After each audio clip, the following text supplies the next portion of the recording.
Hello, noble ones. Welcome to Metatron's Academy. Today, I would like to talk to you a little bit about language apps because I think that there is a lot of misinformation outside, and most importantly, even though plenty of us in the language learning space have addressed whether or not language apps are useful, which ones are the best, which ones are the worst, there is still a general understanding when it comes to language apps that I think should be addressed, and that is the following. If you just type language apps, I didn't even type anything else, the AI tells us the best language apps depend heavily on your goals for daily habits and casual learners. Duolingo is excellent. Man, already this. I have issue. I take issue with this. Excellent and Duolingo, nor any other of these apps, they should never be in the same sentence. So I'm going to keep reading, and then I'm going to tell you what I feel, but I think you're already kind of picturing the fact that I'm not a huge fan of language apps. I think they can be very detrimental, in fact. But we'll see. If you want a structured curriculum, try Babbel. For audio first conversational fluency, use Pimsleur. And for AI-powered speaking practice, try Langua. Now, of course, AI is going to think that AI is great. I mean, there are some good usages for AI language models, but obviously the T1000 in Skynet is going to agree with T800. That is, unless John Connor reprogrammed it. Anyways, why do I take issue with the sentence? Duolingo is excellent for daily habits and casual learners. I personally, in my experience, I've reached a decent level in multiple languages. I've never used language apps. I tried Duolingo a little bit, gave up on it because I figured out some of the problems with it, and I do not recommend it to any of my students. So the reality is this: can language apps help you a little bit? Yeah, I mean, they can be a tool for vocabulary, but not on their own. By the way, in the same note, can you become fluent just with Duolingo? Absolutely not. You can put 10,000 hours in Duolingo. And someone who actually never uses Duolingo and just puts in regular, much more effective techniques of language learning, they will be 10 times your level in 10,000 hours, and you put 10,000. It's a waste of time. Now, when I say, can some of it be still useful? Like maybe, I mean, you're doing it, and so you're seeing some words. If you copy them onto a separate little notebook, and then you use that to review the sentences later, then maybe. Sure, that can be fine. But I don't think it's worth it. It's detrimental. That's what I think. Because it's a daily problem. You see, daily practice is the cornerstone of fluency in any target language you may have. So you have to study every day. If you're telling yourself, well, I study on Mondays and Wednesdays, okay, great. You will never be fluent. Never, ever. It is what it is. It has to be daily. If one day something extreme happens and you just have to skip it. But in general, that should be the exception to the rule. The rule should be I practice every day. Now, the amount of time that you can allocate to language learning depends every day, right? I'm not saying every day, all day. I mean, that, of course, will be the best, but most of us can't do that. Can you only do 1 hour a day? That's fine. It's definitely better than 5 hours on a Monday, 2 hours on a Wednesday, and then you don't touch it for the rest of the week. It just doesn't work like that. It's not how our brains are hardwired. It needs to be continuous. It needs to be daily. You need to trick your brain into thinking that this is a skill you really need, because otherwise, why would you continuously use it every day? It's really that simple. The application thereof is not simple because there are lots of things you have to understand. And, that's why we keep making videos about it. But here is the thing. The problem with Duolingo is that it gives you a chore every single day. And what you are doing is, you're going to lose the streak. So you will do the minimal amount possible just so you can keep your freaking streak. That doesn't mean anything. And then you will do the thing. You'll try to do it as fast as possible because your objective is not to lose the freaking streak, if that mattered. And then the other problem is that these apps do not benefit from you actually making enormous progress. These apps benefit from you returning to them. So really, what you're doing is that you're getting better at the language you're studying. No, you're getting better at using Duolingo. You're getting better at doing your streak as fast as possible and understanding how all the different mechanics work. That's it. But it just doesn't work.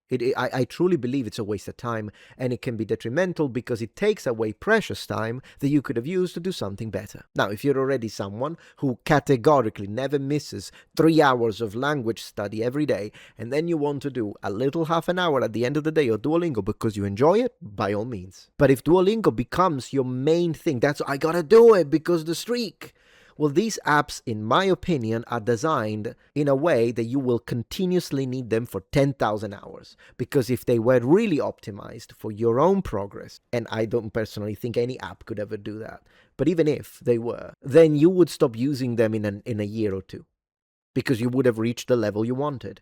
That doesn't work for them. They want you to be on the app as long as possible for the most extended period possible so that then they can, sell you whatever the heck they sell you and that kind of stuff. I really think that the language community should distance themselves from these kind of language apps. Now, do I think that every single language app on the planet is detrimental? No, not necessarily. The gamified ones with connection to language tricks, yes, I think they're detrimental. You should avoid them. But maybe there is a language app I'm not aware of that gives you something that you find valuable, then absolutely use it. And of course, one of the apps that I personally like is Anki. I think that one is good. Do I think still, though, that is the end-all, be-all for all language learning, and you do that for 5 hours every day, you'll get fluent? No. There are plenty of other things you need to do. But at least it's a valuable tool. Is it the only way to memorize vocabulary? No. I have used flashcards. Usually I'm a physical flashcard guy, but nothing wrong with the online or phone app, whatever, on your digital version. It's fine. It's the same. It's really a personality thing. I'm just old school guy, so I like physical stuff. Look at this. I've got a copy of Super Mario World physical cartridge. I have it here because I was opening it to just check the insights. Whatever. So no, nothing wrong with that. But I've used them, but not excessively. I know there are people that are like, once again, flashcards masters. Hey, if it works for you, if it works, it works. This is really the end of the story here. If it works, it works. But I personally don't believe, I do think that you should always use a plethora of techniques so that you can work on your listening, your reading, your writing, your speaking, all the different memorization and all the other different versions, your pronunciation and whatnot.